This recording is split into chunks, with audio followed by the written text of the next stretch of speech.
Buyer na karon mga boss, Tagaliloan. Ang ilang napilian kay katong Suzuki Smash mo ni siya 2024. All stock pa na siya gawa sa ligid. Ang makina na wa gyud maokab. Naka-desisyon sila kani kay pa-service lang kuno. Nya dito din nila sa Liloan nabahaan ra po ni sila. Kung sa nangitag Smash diha daghan ta kapilian kay kasagaran buyer na to karon puro gyud Smash.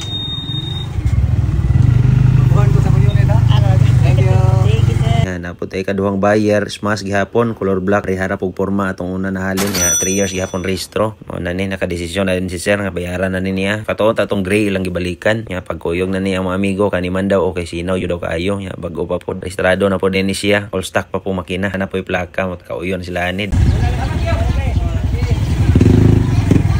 Sige, salamat.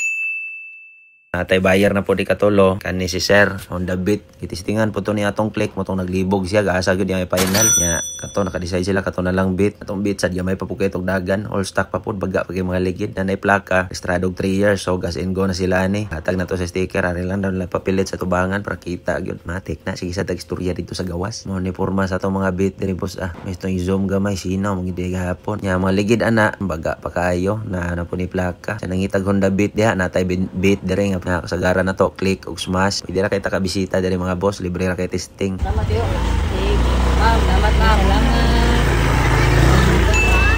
Nilas na to buyer karong adlaw Suzuki Smash nga sinaw gyapon kayo upon ag gasolina kay may kog tanin lang boss kay kapilan ra ba ni kapalit sa to biyahe pa din nilang Toledo mga boss mo to ato ipa-testing daan unsay mabantayan ya para matarong na to daan dire sa nangitag motor diha i-visit lang ya atong page NF Motorcycle Cebu. Salamat.